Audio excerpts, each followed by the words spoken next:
Hello बच्चों, welcome to RP classes. आज की वीडियो में हम पढ़ेंगे हिंदी, जिसका कि जो फर्स्ट चैप्टर है वो शुरू करेंगे वर्ण व्यवस्था। यह चैप्टर बहुत इम्पोर्टेंट है। हर एग्ज़ाम में इस चैप्टर में से कोई ना कोई प्रश्न पूछ लिया जाता है। चलिए शुरू करते हैं हम वर्ण व्यवस्था। सबसे पहले हम जानेंगे इसके बारे में कि भाषा की सार्थक इकाई वाक्य है। सार्थक मतलब जिसका अर्थ निकल सके, उसे क्या बोलते हैं? वाक्य। वाक्य से छोटी इकाई उपवाक्य, उपवाक्य से छोटी इकाई पदबंध है, और पदबंध से छोटी इकाई पद या जिसे हम शब्द कहते हैं शब्द है। पद से छोटी इकाई अक्षर, और अक्षर से छोटी इकाई ध्वनि या वर्ण कहलाती है। यानी सबसे छोटी इकाई क्या है? वर्ण। सबसे बड़ी इकाई क्या है? वाक्य। इसमें वाक्य किसे कहते हैं? उपवाक्य किसे कहते हैं? फिर उपवाक्य से छोटा पदबंध, पदबंध के बाद पद या शब्द, उसके बाद आपके अक्षर आ जाते हैं, फिर आपके वर्ण या ध्वनि आ जाती है। ठीक है, तो वर्णमाला, सबसे पहले हम वर्णमाला के बारे में जानेंगे, और सबसे पहले वर्णमाला में भी वर्ण के बारे में पढ़ते हैं कि वर्ण है क्या। प्रश्न पूछ लिया जाता है वर्ण किसे कहते हैं, या परिभाषा दे दी जाती है कि ये परिभाषा दी हुई है, ये किसकी परिभाषा है।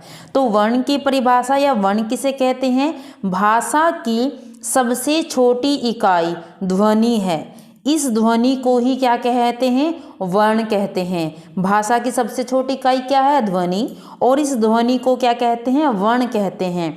और फिर वर्णमाला किसे कहते हैं? वर्णों के व्यवस्थित समूह को वर्णमाला कहते हैं। वर्ण किसे कहते हैं? भाषा की सबसे छोटी इकाई वर्ण है। और वर्णमाला किसे कहते हैं? वर्णों के व्यवस्थित समूह को वर्णमाला कहते हैं। अब जो हमारी मानक हिंदी है उसमें वर्णमाला के अंदर कितने वर्ण हैं? मूलतः हिंदी में उच्चारण के आधार पर, ये ध्यान देने योग्य बात है, उच्चारण के आधार पर 44 वर्ण होते हैं। 44 वर्ण होते हैं, जिसमें 11 स्वर और 33 व्यंजन है। जिसके अंदर कितने स्वर हैं? 11 और 33 व्यंजन है। इसको याद रखना बच्चे कि कितने वर्ण हैं वर्णमाला में। उच्चारण के आधार पर 44 वर्ण है। अगर पूछ लिया जाए कि स्वर कितने हैं, तो स्वर 11 हैं, और व्यंजन कितने हैं? 33 व्यंजन है। अब हम पढ़ते हैं अलग अलग, दोनों को, स्वर को और व्यंजन को अलग अलग पढ़ेंगे। सबसे पहले हम स्वर के बारे में पढ़ते हैं। स्वर, स्वर कौन कौन से हैं? अ, आ, ई, उ, औ, री, ए, ऐ, ओ, औ। यानी आपके टोटल मिलाकर कितने स्वर हो चुके हैं? ये 11 स्वर हो चुके हैं आपके। अब स्वर यानी स्वतंत्र रूप से बोले जाने वाले वर्ण स्वर कहलाते हैं। स्वतंत्र रूप से बोले जाने वाले, इनको बोलने में किसी चीज़ की सहायता नहीं है, यानी किसी और की सहायता नहीं लेनी पड़ती, इनको स्वतंत्र रूप से बोला जाता है। स्वर स्वतंत्र रूप से बोले जाने वाले जो वर्ण है वो स्वर कहलाते हैं। अब स्वर कितने प्रकार के हैं? स्वरों का वर्गीकरण मात्रा या उच्चारण या काल के आधार पर स्वर 3 प्रकार के हैं। कौन कौन से? सबसे पहला है आपका ह्रस्व स्वर, दीर्घ स्वर, और कौन सा है? प्लुत स्वर। ह्रस्व स्वर जिनके उच्चारण में कम समय यानी एक मात्रा का समय लगता है, उसे ह्रस्व स्वर कहा जाता है। याद रखना कौन कौन से हैं ह्रस्व स्वर? अ, ई, उ, यानी छोटे वाले, पहले तीनों में से छोटे वाले जो हैं कौन कौन से? अ, ई, उ। ये अ, ई, उ आपके क्या हैं? ह्रस्व स्वर हैं, अ, ई, उ। फिर आ जाता है दीर्घ स्वर। दीर्घ स्वर में जिनके उच्चारण में ह्रस्व स्वर से अधिक समय लगता है उन्हें क्या कहते हैं? दीर्घ स्वर। आ, ई, बड़ा उ, ए, ऐ, ओ, औ। ये आपके दीर्घ स्वर हैं। पेपर में बहुत बार प्रश्न पूछ लिया जाता है कि 4 ऑप्शन दे दिए जाते हैं, अ, ई, उ, और एक और दे दिया जाता है, इनमें दीर्घ स्वर कौन सा है? ये इसके 4 ऑप्शन देंगे कि इनमें ह्रस्व स्वर कौन सा है, 3 इनमें से दे देंगे और 1 इसमें से दे दिया जाएगा कि इनमें से बताइए कि कौन सा ह्रस्व स्वर है। तो आपको ध्यान रखना है, इन तीनों को आपको याद रखना है कि है ये ह्रस्व स्वर है, और इसके अलावा इनको छोड़कर ये सभी बाकी क्या बनते हैं, आपके दीर्घ स्वर बनते हैं। अब बात आती है प्लुत स्वर की। प्लुत स्वर में देखिए ह्रस्व स्वर के उच्चारण में समय कम लगता है, दीर्घ स्वर में ह्रस्व स्वर से दुगना समय लगता है, और प्लुत स्वर में ह्रस्व दीर्घ इन दोनों से भी ज़्यादा समय लगता है, यानी ह्रस्व से 3 गुना समय लगता है आपके प्लुत स्वर में। जिनके उच्चारण में दीर्घ स्वर से भी अधिक समय लगता है उसको क्या कहते हैं, प्लुत स्वर कहते हैं। जैसे इसका प्रयोग कहाँ किया जाता है, किसी को पुकारने में या नाटक के संवादों में इसका प्रयोग किया जाता है। फॉर एग्जाम्पल क्या है बच्चे आपका, राम, जैसे पुकारना राम, इसको इसमें बहुत समय लगा, राम, ऐसे हमें इसको बुला रहे हैं तो इसको क्या बोलते हैं, प्लुत स्वर। आगे क्या है, जैसे हवा के नाक व मुंह से निकलने के आधार पर भी स्वरों को 2 भागों में बांटा गया है। कौन कौन से हैं, निरुनासिक स्वर या मौखिक स्वर बोलते हैं, और अनुनासिक स्वर। निरुनासिक स्वर क्या कौन कौन से हैं, जिन स्वरों के उच्चारण में हवा केवल मुंह से निकलती है। कहाँ से निकलती है, केवल मुंह से निकलती है। जैसे बोलकर देखिए आप, अ, आ, ई, कौन कौन से हैं, अ, आ, ई आदि।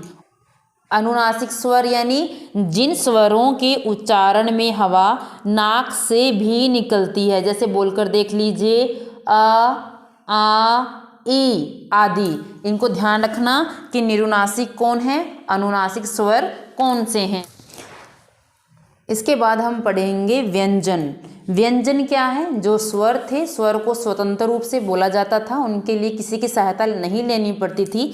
लेकिन व्यंजन क्या है, स्वरों की सहायता से बोले जाने वाले वर्ण व्यंजन कहलाते हैं। किसकी सहायता से, स्वरों की सहायता से।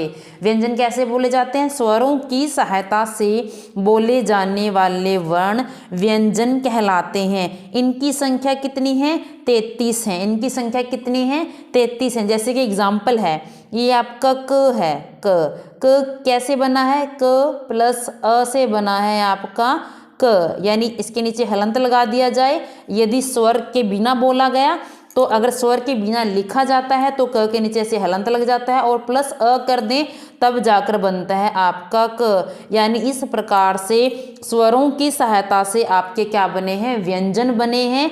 और व्यंजन किसकी सहायता से बोले जाते हैं, स्वरों की। इनकी संख्या कितनी है, 33। अब व्यंजनों का भी वर्गीकरण करते हैं। जैसे स्वर हमने पढ़े कि 3 प्रकार के हैं, ह्रस्व पढ़ा है, दीर्घ पढ़ा है, प्लुत पढ़ा है। उसी प्रकार व्यंजन भी हमारे 3 प्रकार के हैं। कौन कौन से हैं, सबसे पहले हम स्पर्श व्यंजन पढ़ते हैं, जो कि आपके क से लेकर म तक हैं। स्पर्श व्यंजन कहाँ से कहाँ तक हैं, क से म तक आपके स्पर्श व्यंजन हैं, क से म तक।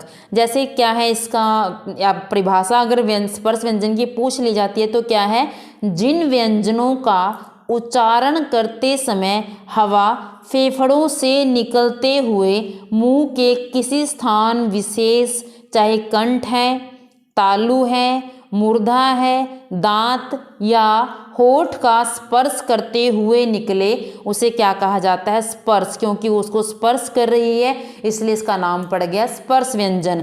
अब हम देख लेते हैं कि स्पर्श व्यंजनों का कैसे वर्गीकरण किया गया है, कैसे इनको बांटा गया भागों में। सबसे पहले क्या देखेंगे, वर्ग, यानी कंठ कौन कौन से हैं, कंठ है और उनका उच्चारण स्थान क्या है, कंठ।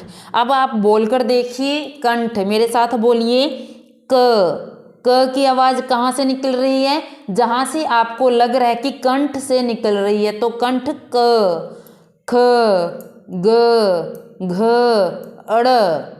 तो आपका कंठ है, आपको पहचान हो जानी चाहिए कि जो कहाँ से, कंठ से जिसकी आवाज निकल रही है वो आपका कंठ है। ठीक है, आगे आपका तालव्य, इसको क्या बोला जाता है, इनको इसके जो क से लेकर ड तक के बोला जाता है कंठ है। अब ये त वाली, जो आपकी च वाली लाइन है, च वाली लाइन को आपका तालव्य बोला जाता है। तालव्य क्यों बोला जाता है, क्योंकि तालु से निकल रही है। अब तालु कहाँ है, देख लीजिए, च जब हम बोलते हैं, जो दांत हैं आपके और आपके जो जीभ कहाँ टकरा रही है, तालवे के साथ जहाँ जीभ स्पर्श हो रही है उसको आपका तालु बोलते हैं। क्या है, जैसे बोलकर देखिए मेरे साथ, च छ ज झ ण। तो जीभ कहाँ टकर रही है आपकी, तालु के साथ। तो आपका क्या आपको अच्छे से याद होने, तालव्य व्यंजन है आपके। तो तालव्य व्यंजन तालु से इनका उच्चारण स्थान है। और कौन कौन से, च वाली लाइन आपकी तालव्य व्यंजन की है। उसके बाद आएगा आपका मूर्धन्य। मूर्धन्य यानी मूर्धा। अब मूर्धा क्या है, बोलकर देखिए, ट ठ ड ड़ अण। आपकी जीभ इसके अंदर फोल्ड हो रही है, तो जिसके अंदर आपकी जीभ ऐसे फोल्ड हो उसको मूर्धा या मूर्धन्य व्यंजन बोलते हैं। और बोला कहाँ से जाता है, वो मूर्धा से बोले जाते हैं। ट ठ ड ढ अण। आपके उसके बाद दंत्य। दंत्य दांत से कौन कौन से, जहाँ जीभ दांत पर स्पर्श करे, त थ द ध न। उसके बाद क्या आ गया आपका, ओष्ठ या ओठ। होठ की सहायता से बोली जाती है, जो कैसे, प, होठ टकर रहे हैं, दोनों होठ आपस में टकरा रहे हैं, फ ब भ म। आपको सबसे पहले ये स्पर्श व्यंजन याद होनी चाहिए। पहले क वाली लाइन, च वाली, ट त प वाली लाइन। पहले कंठ है, फिर तालव्य है, मूर्धन्य है, दंत्य है, ओष्ठ है। यानी पहले वाले क ख कंठ से बोले गए, च वाली लाइन त तालु से, ट वाली मूर्धा से, और त वाली दांत से, और प ओष्ठ से बोली गई है। इनको अच्छे से याद करना। एग्जाम में कैसे प्रश्न बनकर आता है तो वो भी मैं आपको बता देती हूँ। आपसे प्रश्न पूछ लिया जाता है, 4 ऑप्शन दे दिए जाते हैं। जैसे ऑप्शन में दे दिया कि च छ झ और ग, इनमें से बताइए कि आपका कंठ व्यंजन कौन सा है। तो आप यदि आपने ये किया हुआ होगा तो आप अपन आसानी से टिक लगाएंगे कि ग आपका कंठ व्यंजन है, ग आपका कंठ के द्वारा बोला गया व्यंजन है। या पूछ लिया जाता है कि इनमें कंठ का उच्चारण स्थान कौन सा व्यंजन है, तब भी आप किस पर, ग पर टिक लगाएंगे। ये लेकिन उससे पहले आपको ये सब याद करना होगा। अब इस ऐसे ही अब मैं बता देती हूँ, और स्पर्श व्यंजन है आपके, उसमें क्या है, घोस्तव के आधार पर भी बहुत बार प्रश्न पूछ लिया जाता है। हम एक भी टॉपिक नहीं छोड़ेंगे वर्ण व्यवस्था में से। हम घोस्तव के आधार पर भी देख लेते हैं कि क्या होता है, घोस्तव के आधार पर व्यंजन किस प्रकार हमें वर्गीकरण किया गया है व्यंजनों का, आइए देख लेते हैं। घोस्तव के आधार पर, सबसे घोस्तव के आधार पर अघोष है और सघोष है। अघोष जिन ध्वनियों के उच्चारण में स्वर तंत्रियों में कंपन न हो।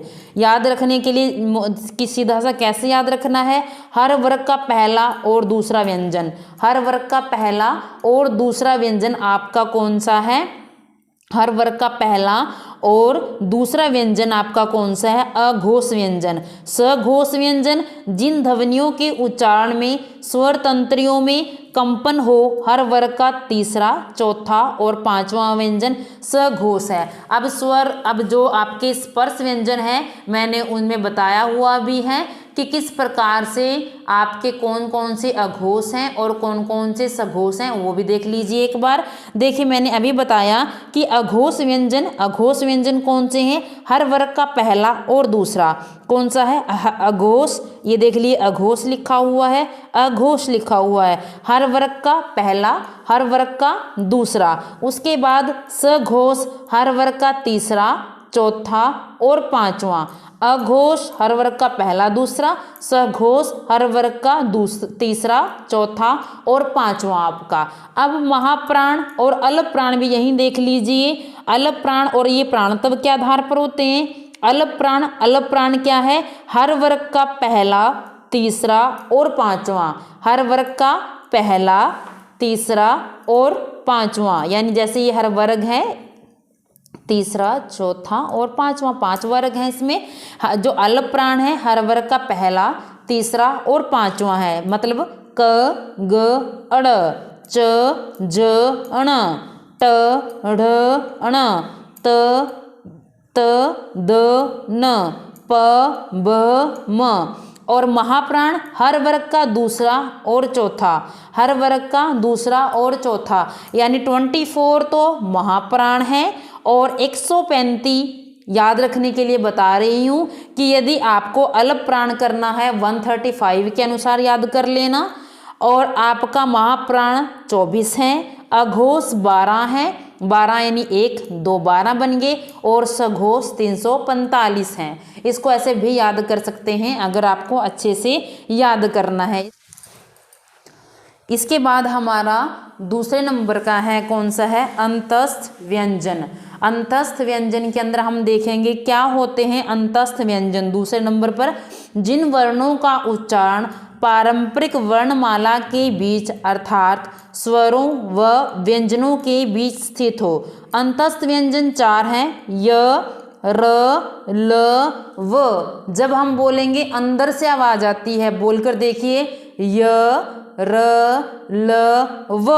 यह आपका तालव्य व्यंजन है, इसका जो आपका उच्चारण स्थान है तालव्य।